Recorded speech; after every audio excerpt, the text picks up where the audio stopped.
Welcome to the Australia Zoo Wildlife Hospital. My name is Dr. Ludo, and today I want to share with you a really special story.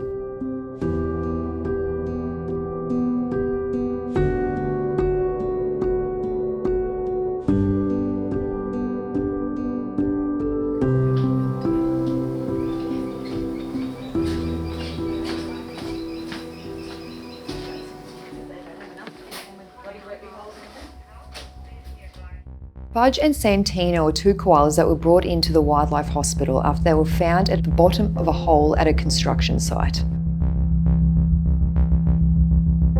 When they presented to us, they were in a terrible way. They were both absolutely covered in mud that had dried crispy, and they were extremely hypothermic and weak because of the fact that they'd been down there for so long and had been unable to eat.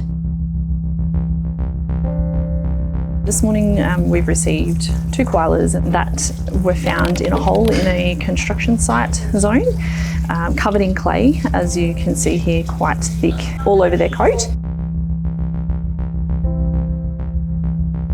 What we are doing currently now is trying to remove some of that clay so that we can actually get some blood samples.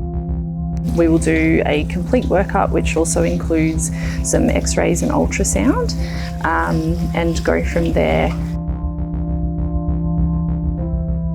Her behaviour initially, quite timid, didn't show signs of too much pain, just unable to move with how awkward and uncomfortable the thickness of that clay is. We definitely get species that fall into oil or petrol or things like that, but nothing to this extent where the fur is quite matted and stuck together. Being wild animals, the only way for us to be able to accurately assess what was going on with these koalas and to give them the thorough washes that they need, we needed to put them under general anaesthesia. We had to immediately rush to make sure that we increased their body temperatures, and we did that by providing external heat in the form of equipment called bear huggers and hotties under their little armpits and their little groin areas. 33.6. Koala's normal temperature when under anaesthetic sits between a 34.5 and 35.5. She's currently sitting at 33.5, so she is a bit on the cooler side. So we can get some hotties, just like these ones here, to assist in warming and heating while still having a bath. So now that we've got further through our cleaning of this thick clay, we've actually discovered it is another male. So initial presentation, rescuers thought it was a male and female in the construction site hole, but it's confirmed to be two males. The mud was just that thick, we couldn't even see.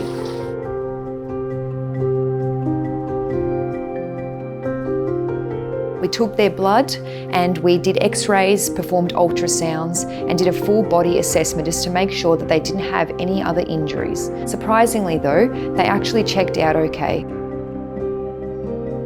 So we've just transferred him into our radiology unit here. What we're looking for is any fractures. It gives us a good indication of all of the bones throughout his body. It will also show us whether he has ingested any of that clay into his gut as well. Both koalas checked out really well. Unfortunately though, we later found out that Fudge had two fractured front teeth that needed to be removed, and we suspect that this happened from the initial impact. As with any koala patients, we always assess to see if they've got any microchips, and to our surprise, we discovered that Fudge had been with us before. Because we removed the two incisors from Fudge, we had to monitor him closely to ensure that he was able to adequately chew and swallow the leaf that he was ingesting. Seeing the presentation of these two koalas today, it is quite a distressing scene. Thankfully, we had members of the public and rescue groups onto it in regards to rescuing these guys from the construction site. Having those guys rescue them and bring them here, we've been able to treat them as soon as possible and give them the best care for their recovery.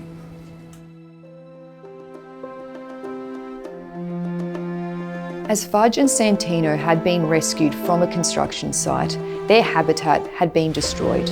Unfortunately, this means that they were no longer able to safely be returned to where they belonged, and we had to look for an alternative location close by within their home range. Luckily, a member of the public was able to suggest their property as a safe place to release these boys. We were absolutely ecstatic when Fudge and Santino got the all clear to be released back out into the wild where they belong.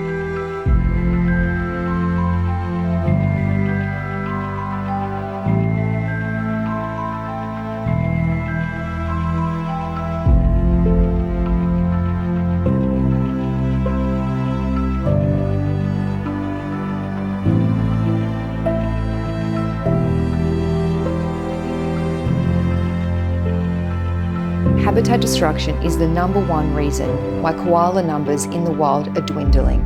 By sharing Fudge and Santino's story with you, we hope that you can appreciate exactly what is happening to our amazing wild koalas.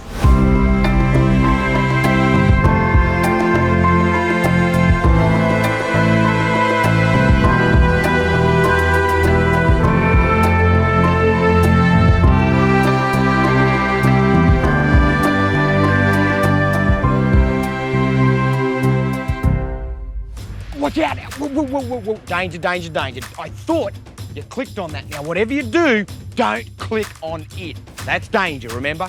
No clicking. No clicking.